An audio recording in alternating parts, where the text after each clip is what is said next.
Alô, é nós novamente, tá? Conforme eu tinha combinado com vocês, a ideia é apresentar um pouco do R dentro do RStudio, né, como plataforma, como interface, para já dentro de alguma coisa que a gente possa fazer da bioquímica quantitativa, correto? Correto é ótimo, né? Aqui vocês estão vendo a página do Moodle que está atualizada, tá, de alguns poucos minutos atrás. Então tem um vídeo aqui da introdução ao regime especial de estudos, um outro vídeo de introdução ao R e ao RStudio, que diz respeito à busca, instalação e uso rápido, e um tutorial do R aqui que é interessante, vou até abrir, é um tutorial feito no GDocs, e por ser feito no GDocs, isso se ele abrir, né? Trata-se de um tutorial que permite atualização constante. Então, em vez de, primeiro eu pensei em mandar um arquivo do tipo LaTeX, alguma coisa assim, mas esses arquivos eles não permitem atualização, depois você precisa compilar tudo outra vez. E no GDocs não, no GDocs você permite que você atualize em tempo real. Então dá para a gente crescer um pouco esse processo aqui com análise de dados, certo? Beleza. Bom, então vamos ao R, né? Partindo do pressuposto que você instalou o R no seu computador, que você instalou o RStudio no seu computador, e você abriu o RStudio, deixa eu me tirar daqui, né? Vou colocar mais ou menos para cá.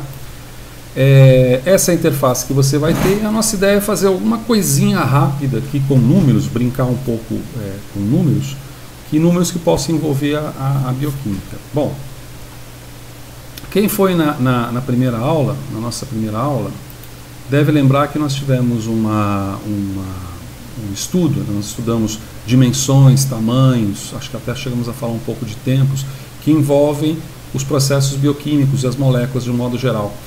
Vamos dizer assim, por uma prospecção de tamanho, a gente se situar num ambiente de dimensões dessas moléculas, tá? Essa apresentação ela está aqui no Moodle, e eu quero simplesmente chamar a atenção de uma das pranchas, aliás, duas pranchas. Uma prancha que diz respeito a tamanhos, né? Por exemplo, mitocôndria, uma bactéria como Escherichia coli aqui, ó, um cloroplasto, a diferença, a gente chegou a mencionar em sala, inclusive, parecem, né, aparentemente coisas iguais e não são, e mesmo algo sobre os tempos, né, da bioquímica, né, os tempos de processos bioquímicos, que são tempos infinitesimais, picosegundo, femtosegundo, né, microsegundo, nanosegundo, mas o vídeo tem, vamos dizer assim, tem um tamanho para a gente definir, né? Se a gente enxerga, relembrando rapidamente, né, você tem aqui uma imagem que você tem uma escala de 200 nanômetros, esse quadradinho aqui, tá certo? Em que você tem, por exemplo, um ribossomo aqui, ó, tá vendo? Não sei se você está enxergando, agora você vai enxergar. De 25 nanômetros, que seria o tamanho de um ribossomo, dentro dessa escala, que agora nunca mais eu vou recuperar pela lentidão do computador. E calma aí que ele vai, ele vai devagar, mas vai, tá vendo? Vai devagar, mas vai. E você tem também, beleza, agora foi. Esse mesmo ribossomo, só que projetado numa escala diferente, uma escala na qual agora a gente tem aqui, ó, 4 nanômetros, não vou abrir muito, senão depois ele pode travar, né? 4 nanômetros o quadradinho, e olha como é que fica o ribossomo, né? Nessa comparação, a gente pode pegar, por exemplo, uma proteína, uma hemoglobina aqui, ó. A hemoglobina está com 6,4 nanômetros, por exemplo, tá? Um tamanho médio de uma proteína não é propriamente 6,4 nanômetros. Chegamos a colocar em sala de aula e só recuperando informação, você pode acessar aqui. Esse aqui é o tutorial. Você pode acessar aqui o chamado BioNumbers, lembra dele? BioNumbers. E pelo BioNumbers você coloca alguma informação útil, ou melhor, alguma busca, como se fosse um Google, sobre uma quantidade que você gostaria de observar. Então, se a gente colocar, por exemplo, aqui, ó, protein size, tá? Não sei se ele vai colocar, não me preparei direito, mas olha aqui, ó, aqui está dando as proteínas em termos de sequência primária de proteínas, né? Ou seja, a sequência dos resíduos de aminoácidos, aqui em massa molecular, massa molecular, eu queria achar uma em nanômetro, aqui ó, nanômetro. Ó, não à toa, né? Não à toa caiu bem aqui, ó, por causa do Covid-19. Então, um tamanho típico de uma proteína de capsídeo viral terá um diâmetro de 5 nanômetros. Então, um diâmetro de 5 nanômetros, vamos brincar que a gente tem então um raio de 2,5, vamos arredondar aí para 2, para baixo, vamos arredondar para baixo, 2 nanômetros. Então, vamos dizer que o raio de uma proteína de capsídeo viral fosse em torno de 2 nanômetros, partindo do pressuposto que a gente trataria essa proteína como proteína com uma forma mais esférica, tá certo? Então a gente só pode falar em raio se você estiver falando de esfera. Então vamos considerar esse pressuposto. Uma proteína de capsídeo viral, podia até procurar depois qual que é a proteína, por exemplo, a proteína spike do capsídeo viral do coronavírus, qual que é o tamanho dela, que é uma proteína muito importante, está como alvo, a gente tem uma videoconferência planejada para discutir sobre proteínas do corona, tá bem? Então, vamos lá, vamos botar esse número na cabeça, 2 nanômetros. Então, estamos aqui no R, e a ideia aqui é fazer uns pequenos cálculos com esse número, tá? Então, eu tinha mencionado para vocês no outro vídeo que você coloca uma determinada informação como X, ou vamos dar nome aos bois, por que não dar nome aos bois? R de raio. Eu quero colocar um R de raio, não propriamente o número 2 nanômetros. 2 nanômetros é um número baixo, uma proteína de capsídeo. Vamos tentar abranger esses 2 nanômetros para uma variação, já que a gente vai trabalhar com uma variação, 2 nanômetros até que tal 200 nanômetros. Tá? Quando se fala, por exemplo, em biotecnologia de nanopartículas magnéticas, nanopartículas metálicas, nanopartículas de polissacarídeos, etc., conjugadas, não conjugadas, com adsorção de substâncias ou ligação covalentes nela, com funcionalidade ou não, pode ter certeza que vai aparecer alguém que já deve ter publicado ou vai publicar algo sobre nanopartículas e o Covid-19, né, e o SARS-CoV-2. Elas terão uma dimensão em torno, aí, como são nanométricas, em torno de 20 nanômetros, 10 nanômetros, até 200, 300 nanômetros.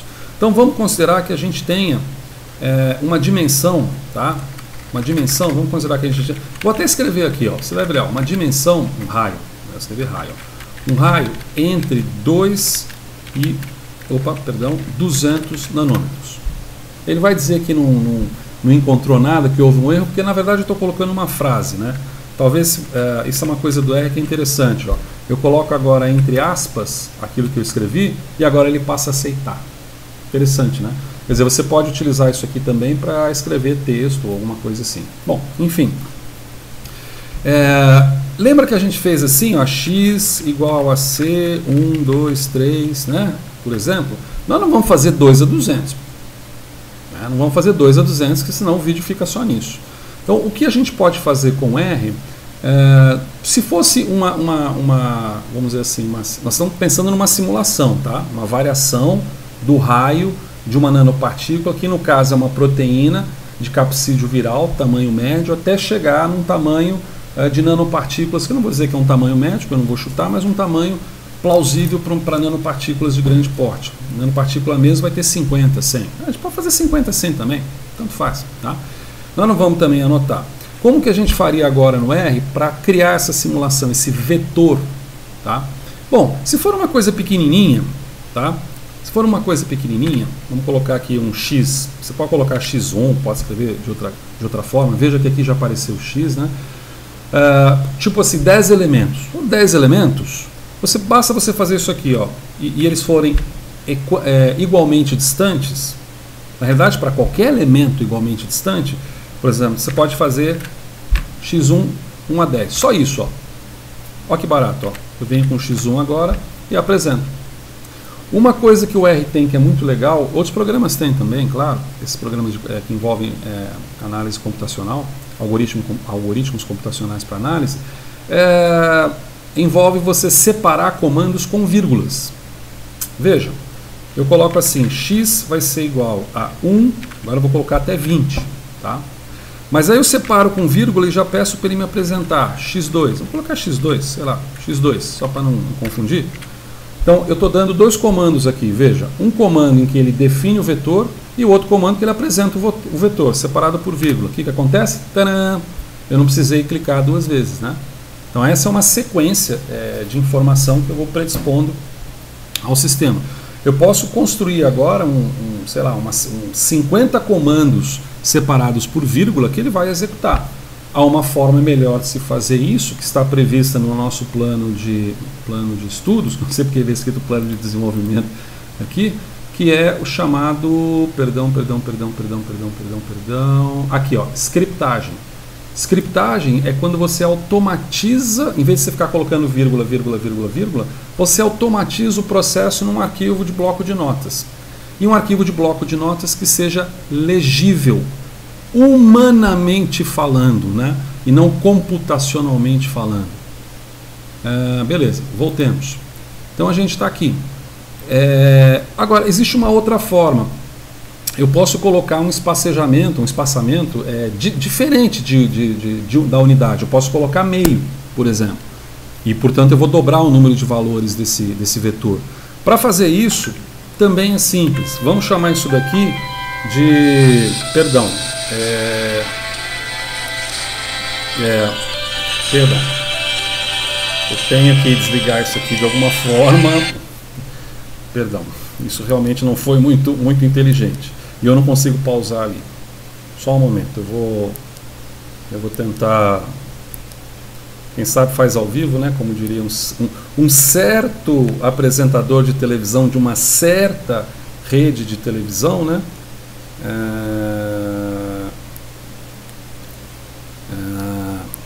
Quando a gente está gravando tudo fica um pouco mais difícil, né? Vamos lá, beleza, agora foi. Ótimo.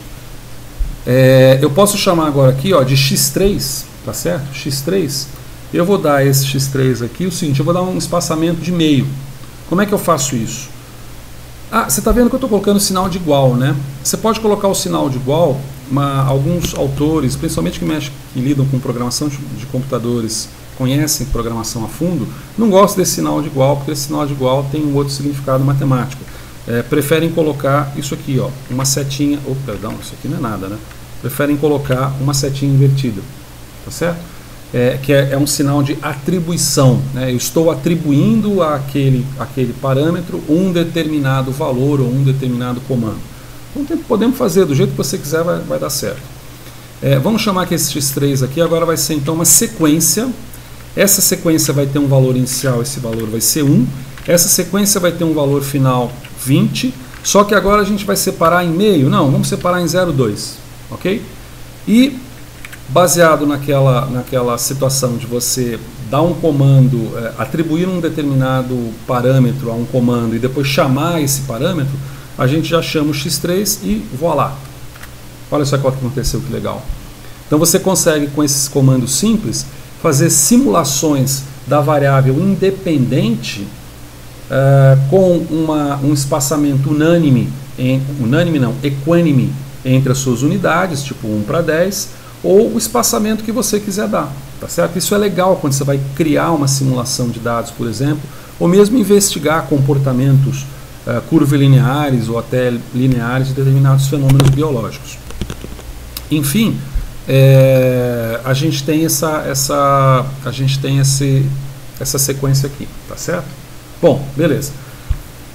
Voltando então àquela ideia da nossa proteína de capsídeo viral com tamanho médio, que a gente chegou à conclusão que seria 2 nanômetros, vamos jogar esse 2 nanômetros então para 50 nanômetros, já que a hemoglobina a gente viu que era quase 7 nanômetros, ou seja, seria uma proteína de baixo peso molecular até uma proteína de altíssimo peso molecular, ou uma nanopartícula que é muito empregada nessa área de biotecnologia também. Então a gente faria o seguinte, a gente pode dar um espaçamento então da seguinte forma, vamos chamar de R, que agora vai ser o nosso raio, tá? Nosso raio. Pode chamar de raio, como você quiser. Só que assim, quanto maior for o tamanho do parâmetro que você quiser escrever, mais complexo vai ser também na hora de você passar. Como é um vídeo ainda numa parte introdutória do manuseio, né? Vamos deixar dessa forma explícita. Então vamos dizer que o nosso raio aqui vai ser de 2, né? Tá. Então, vamos fazer até menos. Vamos fazer que o raio vai ser de 1 até 50. Vamos colocar um espaço normal para ele, tá bom? Então o raio vai ser igual de 1 até 50. Beleza. Então se eu tiver o raio aqui, está aqui o meu raio. De 1 nanômetro a 50 nanômetros. Tá certo? Só relembrando, 2 nanômetros seria o tamanho, 2,5, né? 3 seria o nanômetro, seria o tamanho médio de uma proteína de capsídeo viral. 6, 7 nanômetros o tamanho de uma hemoglobina.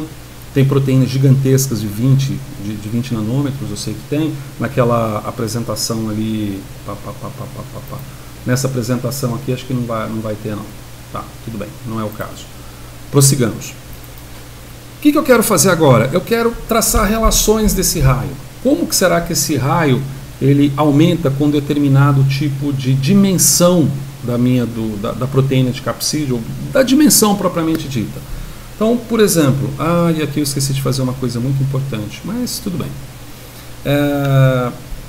A gente pode verificar como que o raio aumenta em função, por exemplo, da área. Da área de superfície dessa partícula. Essa partícula sendo esférica, tá? Ela tem um raio, partícula esférica, ela tem um raio, e ela vai ter uma área de superfície, que é uma área de cobertura dessa partícula. Qual que é a fórmula que define a área de superfície? A fórmula que define a área de superfície vai ser igual a 4 vezes π. No R você escreve π textualmente, 4 vezes π vezes R ao quadrado, tá ok? Essa é a área de superfície. Estou escrevendo na forma de texto então, tá bem? Bom, então nesse sentido, vamos colocar como área sup, que seria a área de superfície. Vamos atribuir então a área de superfície como sendo 4 vezes π vezes, 4 vezes π vezes o raio ao quadrado. A gente não chamou de raio? Vamos chamar de raio, vezes raio. Está aqui a nossa área de superfície. Vamos plotar? Plota então o raio pela sua área de superfície.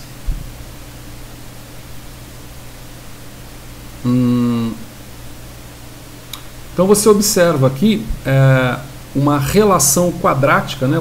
É claro, é uma relação quadrática aqui entre 2 nanômetros e 50 nanômetros para o raio.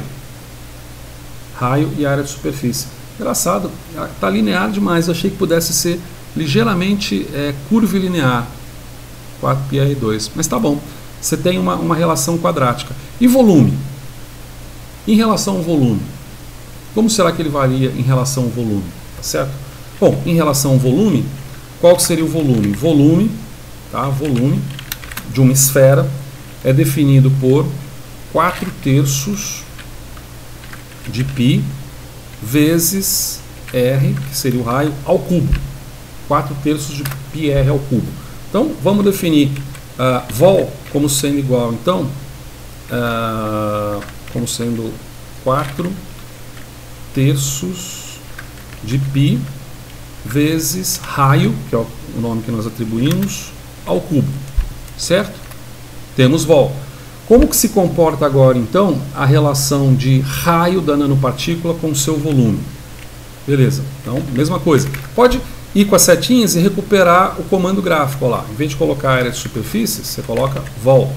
Pim. Opa. Pim. Olha que diferença. Então, é curioso que quando uma partícula é pequena, veja que aqui a gente está falando de partículas como proteínas, né? Como a proteína é pequena, até 10 nanômetros, há pouca variação em relação ao volume, mas quando esse raio começa a crescer, a unidade é nanômetro, quando esse raio começa a crescer, você tem uma função curvilinear que é definida aqui. Curioso, né? Curvilinear. Beleza. E a relação, por exemplo, entre a área de superfície e o volume? Como é que você faria? Faria assim, ó.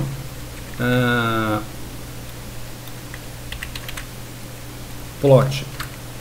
Vamos colocar como x aqui a área de superfície. E vamos colocar aqui como volume. O que você teria?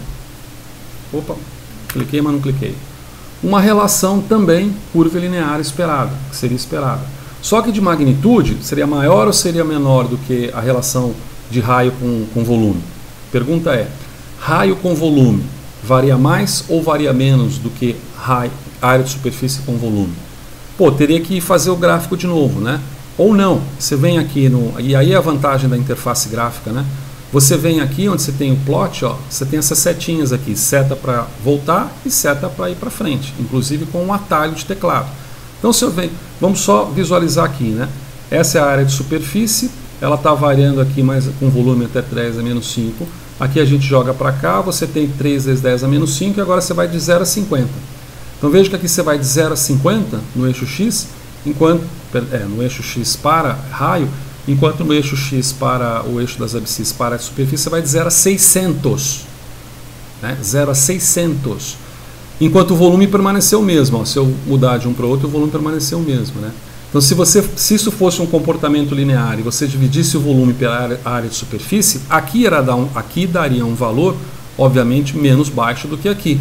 Ou seja, o volume cresce mais com um raio do que ele cresce com a área de superfície, certo? Dessa partícula. Há uma coisa que a gente pode fazer também, que são ajustes. Né? Você pode obter uma função matemática que defina um desses comportamentos. Por exemplo, a variação do raio com a área de superfície. Tá? Olha aqui como eu fiz um erro muito crasso. Deixa eu ver aqui. Ó. A área de superfície está definida errada. Bem que eu achei que isso aqui estava esquisitão. Olha aqui em cima. Ó. A área de superfície está definida como raio, quando a área de superfície tem que ser definida como raio ao quadrado. Isso muda de figura? Podemos até recuperar a informação ali, ó, área de superfície, e agora você coloca um raio ao quadrado. Opa! Coloca um raio ao quadrado. Pum! E agora a gente plota raio com a área de superfície. Ufa! Você vê que existe, à medida que você aumenta o raio, desde o início, um comportamento curvilinear também, tá certo? Com a área de superfície. Beleza? Então agora muda-se de figura. Então se a gente voltar agora, se a gente agora recalcular a área de superfície, tá certo? Com o volume, agora mudou mesmo da forma que eu imaginava. Quer dizer, você tem um comportamento curvilinear que no início não é estável, ele já começa instável, e ele tende a adquirir, à medida que você aumenta a área de superfície, um volume, e aí sim, a partir de um determinado a partir de um determinado momento, um comportamento mais seria mais de parábola, né? De parábola com inclinação negativa. Veja que isso aqui é uma parábola, né? A parábola seria desenhada assim, ela passaria por aqui, uma parábola côncava com inclinação positiva, né? Na definição entre os dois. Como eu tinha dito, é possível a gente ajustar modelos matemáticos. Essa é uma coisa muito empregada na bioquímica, principalmente quando se fala, por exemplo, no desenvolvimento de novos medicamentos para busca de parâmetros de interação ou de inibidores enzimáticos e também os seus parâmetros correlatos. É importante muitas vezes você fazer ajustes que são regressões, né? Ajustes lineares, não lineares, curvilineares, regressões, fitting, né? Regressions ou fittings, para você buscar os parâmetros quantitativos que definem aquele tipo de relação entre os dados, né? Entre a variável independente e a variável dependente. Bom, então nesse sentido, façamos o seguinte, vamos pegar o que seria mais fácil aqui. Vamos pegar o raio, eu não sei se seria fácil, né? Vamos definir aquele plot anterior aqui, ó, raio com área de superfície. Bom, raio com área de superfície, nitidamente está um comportamento bastante linear, certo? Comportamento bastante linear. Então, uma coisa que a gente pode, não linear, aliás, um curvilinear, diria até que seria um comportamento parabólico.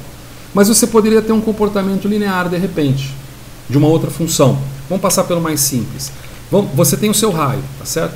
Vamos dizer que você tem aqui o raio, sei lá, um raio modificado, raio modif, como sendo igual a 2 vezes a função de raio menos 3 meios da função de raio. Vamos dizer que se tivesse um modelo matemático dessa natureza.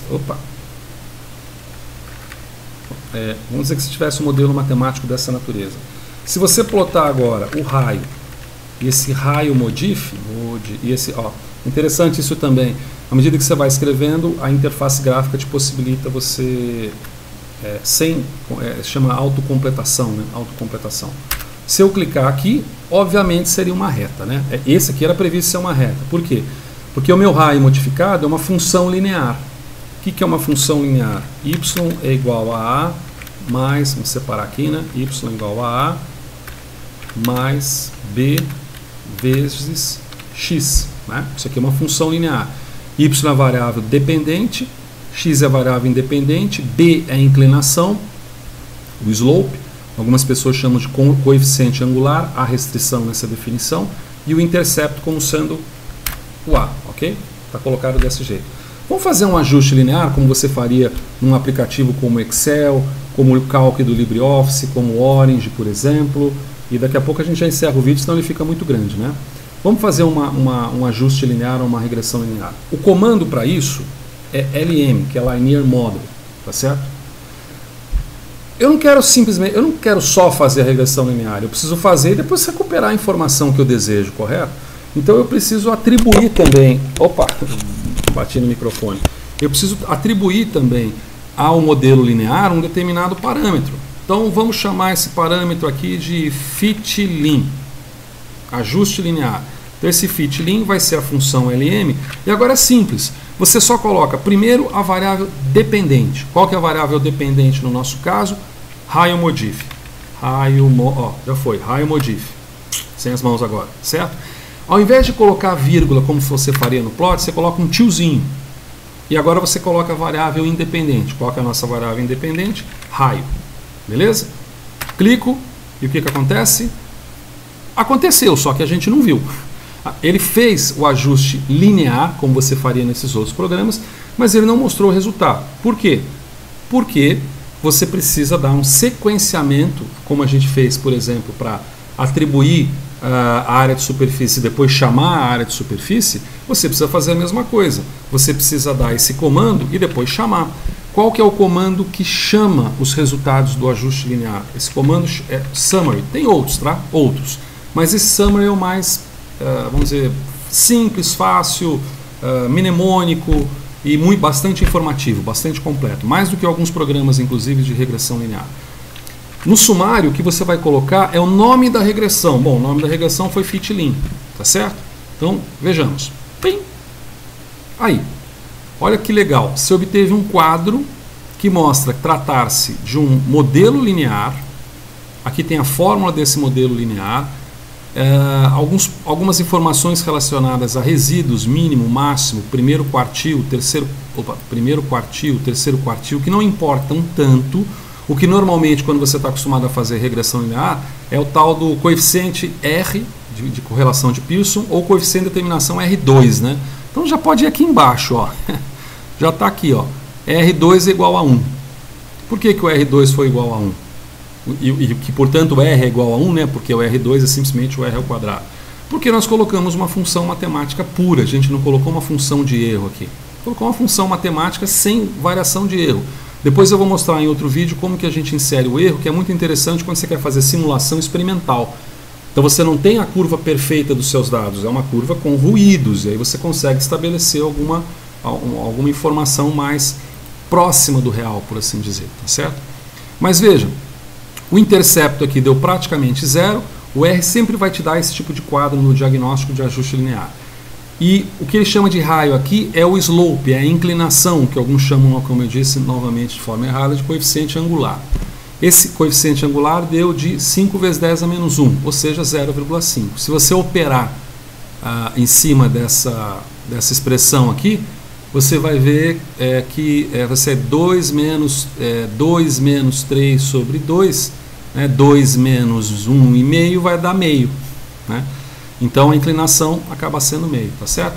E o bacana é que você tem também aqui, ó, o erro padrão. Aqui no caso é o erro padrão, não é o desvio padrão.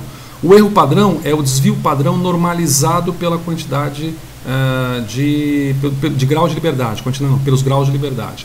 O valor de T, quer dizer, já faz um teste T automático para tudo, coisa que nem todos os programas fazem, né? Ele faz um teste T automático e valida esse teste T com a probabilidade estatística. aqui você tem uma legendazinha. Ó. Como você tem 3 asteriscos aqui, você tem 3 asteriscos aqui. Isso significa que você tem um valor de P menor a 0,001, que é aquilo que às vezes a gente coloca como resultado de pesquisa, né? Esse aqui então deu um valor tão baixo, tão baixo, tão baixo, e o valor de T, na realidade experimental, tão alto, tão alto, tão alto, o valor de T é tão alto que ultrapassa qualquer parâmetro de tabela estatística do T, que faz com que a probabilidade também seja uma probabilidade bastante considerável, tá certo? O que se chama de R quadrado ajustado, ele é ajustado também em função dos graus de liberdade. Graus de liberdade para o modelo linear nada mais é do que o número de pontos experimentais subtraído do número de parâmetros. Quais são os números de parâmetros? Intercepto e raio. Tá bem? Então isso aqui é um ajuste linear que a gente teria feito para o sistema. E se eu tivesse, ao invés desse modelo, tivesse esse modelo, quer dizer, como que o raio se comporta com a área de superfície? Aliás, desculpa, deixa eu voltar ali ainda, acho que eu ainda consigo. Vamos deixar para o próximo vídeo, senão deve ficar muito longo mesmo. Uma coisa que se faz muito nesses programas e nessas análises é você prever a curva teórica sobreposta sobre os dados experimentais, não é isso? Então vamos prever a curva teórica sobreposta nos dados experimentais. Como que você faz isso? Simplesmente você dá AB-line. AB não é à toa, esse AB vem da expressão AB aqui, tá certo? Da expressão AB aqui, que é o intercepto e inclinação. Então seria linha AB, a única coisa que você faz aqui é escrever o nome da regressão que você fez. Qual que é o nome da regressão que a gente deu, que agora eu já esqueci? Fitlin, beleza. Então você vem aqui e coloca Fitlin, ok? Dá o Enter e voilà, tem a linha de regressão, tá certo? Coisas que você pode fazer, eu acho que eu consigo fazer. Você pode dar uma cor, já para não confundir muito, como por exemplo, vermelho. Legal? Pode dar um tipo de linha diferente, agora eu não saberia, não me preparei para isso. Line Type, que tem esse LTY, acho que é esse. Line Type, que seria um tipo de linha diferente para regressão. Aqui eu acho que ele não atendeu a minha linha de regressão. Teria que verificar isso direitinho, mas para isso você tem o tutorial do R, tá certo? O que eu queria passar para vocês nesse primeiro vídeo é isso, é como que você trabalha com números, faz simulações rápidas a partir da criação de vetores, né? E consegue fazer gráficos e consegue até fazer uma análise estatística em cima desses gráficos, né? Aqui no caso a gente fez um modelo linear. Para um modelo polinomial, que seria este modelo aqui, um modelo polinomial com uma variação da área de superfície pelo volume, a gente teria que aplicar uma função polinomial. Se você for ali no tutorial, deixa eu ver aqui, ó, exemplificando como que você usaria o tutorial, né? Você vai lá no tutorial em si, aqui, ó, regressão não linear, tipos. Você clica aqui e já vai aparecer aqui, ó, você consegue ler? Tipos de regressão linear, simples, aqui está regressão não linear, minha miopia aqui não está muito legal. Aqui, ó, regressão linear, simples foi o que a gente acabou de fazer. Como que seria a regressão polinomial? Você colocaria esse mesmo LM, você colocaria esse mesmo Y, só que ao invés de você colocar o X, olha o que você faz, você coloca poli, e entre parênteses você coloca o X e a ordem do polinômio. Vamos tentar fazer? O X e a ordem do polinômio. Para isso seria interessante que a gente recuperasse primeiro a informação, aqui é a área de superfície por volume, pode ser raio por área de superfície, tá? E aí a gente faz fit poly, vamos colocar como fit poly como sendo LM, certo? Aí vai ser o Y, o Y na realidade, o nosso Y vai ser o ASUP, acho que é isso, né? ASUP, ao invés de raio. E aí a gente colocaria o poly, e no poly a gente colocaria o X, que seria o raio, e a gente colocaria segundo grau, certo? E já puxa. Então eu quero o sumário do fit poly, e por que não dizer, eu quero também, é melhor não colocar isso agora. Beleza, ali, ó, ajuste polinomial, tá? Então agora você tem os parâmetros que são parecidos, mas aí você tem, lembrando que num ajuste polinomial, você tem, aqui é um pouco diferente, no ajuste polinomial você tem o seguinte, y vai ser igual a, por exemplo, mais b vezes x mais c vezes x ao quadrado, que seria um polinômio de segundo grau. Se fosse um polinômio de terceiro grau, seria vezes d, né, mais d vezes x elevado ao cubo e assim por diante, tá certo? Então esses parâmetros aqui, ó, o intercepto é o a, esse aqui vai ser o valor e o erro padrão do segundo, que seria o b, e esse aqui vai ser o valor e o erro padrão do terceiro, que seria o c. E se a gente quisesse colocar a linha sobreposta? Aí o comando é um pouco diferente, você coloca lines. É um comando que serve também para o abline, que o abline é mais rápido. Aliás, assim, cara, acho que mais de 70% de qualquer análise que a gente faz na parte de bioquímica, a gente tende a fazer ela linear e não linear. Então usar o abline é mais fácil.